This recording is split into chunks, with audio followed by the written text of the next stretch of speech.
Como continuación al vídeo anterior en el que estábamos viendo cómo analizar la solvencia, hemos visto en el apartado de representación gráfica cómo el balance de situación de mi ejemplo representaba esta situación, en la cual el activo corriente, 21,21%, era mayor al pasivo corriente, 18,56%. Y por eso decíamos que la empresa tenía un balance equilibrado, la empresa tenía una buena estructura, la empresa tenía equilibrio patrimonial.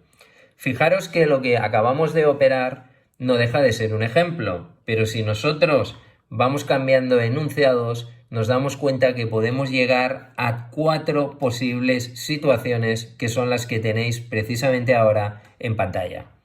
Fijaros que la primera situación viene a indicar una situación de máxima estabilidad. Esta situación diríamos que es la situación ideal, entendida como aquella en la cual la empresa, las únicas deudas que tienen son deudas propias, o lo que es lo mismo, es deuda sin vencimiento, es deuda no exigible.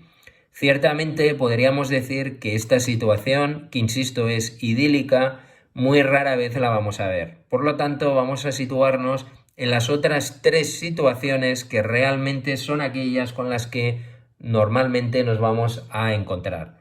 La primera de ellas sería una situación normal, una situación de equilibrio patrimonial. Si pensáis un poco, os daréis cuenta que, aunque las proporciones del dibujo son distintas, el activo corriente es mayor que el pasivo corriente y ciertamente es lo mismo que tenemos aquí. Activo corriente se ve visualmente es mayor que el pasivo corriente. Esta es la situación en la que muchos de nosotros en algún momento en nuestra vida vamos a estar. Cuando, por ejemplo, yo quiero hipotecarme y comprar un inmueble, el banco lo que mira que es, yo tengo dinero para pagar el corto plazo, puede que yo tenga capacidad de generar dinero, pero evidentemente yo no tengo la pasta para pagar todo el inmueble. El banco lo que hace es financiarme y precisamente por eso yo tengo mi hipotética hipoteca, la deuda voy a pagar en los próximos 12 meses aquí y en los siguientes 24 estaría aquí arriba. En la medida en la que va pasando el tiempo, esos 24 años serán 23 porque uno bajará aquí, cuando pase otro año esos 23 años serán 22 porque el otro bajará así y así sucesivamente hasta completar la deuda.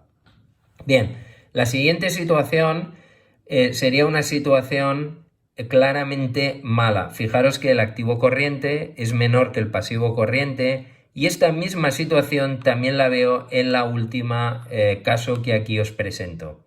Por tanto, fijaros que en términos de poder indicar si una empresa tiene equilibrio patrimonial o no lo tiene, lo que vamos a comparar siempre es el activo corriente con el pasivo corriente. Aquellos casos en los que no hay pasivo corriente o el activo corriente supere todas las deudas, todo el pasivo corriente y pasivo no corriente, diríamos que hay una situación de super equilibrio, de máxima estabilidad. Aquellos casos en los cuales el activo corriente supere el pasivo corriente, aunque no supere todas las deudas a largo plazo, diremos que es una situación normal, es una situación de equilibrio patrimonial. Y eso me lleva a las últimas 2 situaciones. Cuando veamos que el activo corriente es menor que el pasivo corriente, diremos que la empresa tiene el balance desequilibrado o lo que es lo mismo, tiene una mala estructura. La empresa tiene desequilibrio patrimonial. Pero para que entendamos bien os voy a poner un ejemplo haciendo un símil en el sector sanitario. Cuando yo estoy enfermo, yo voy al médico y a mí no me basta con que el médico me diga efectivamente estás enfermo.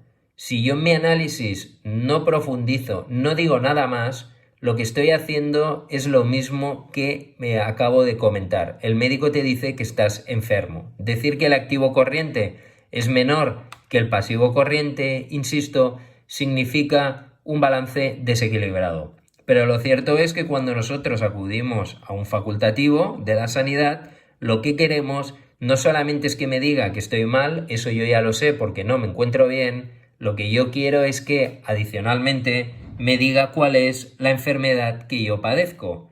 Por lo tanto, cuando nosotros gráficamente veamos el balance de situación, no solamente voy a tener, en caso de que el activo corriente sea menor al pasivo corriente, reducir el análisis aquí abajo, sino que deberé alzar la vista hacia arriba y mirar el signo del patrimonio neto. Cuando el patrimonio neto sea positivo, diremos que si el activo corriente es mayor que el pasivo corriente, con un saldo o patrimonio neto positivo, me informa de una situación de suspensión de pagos. Es decir, en mi análisis diría que la empresa tiene un balance desequilibrado y que presenta signos de suspensión de pagos en los próximos 12 meses.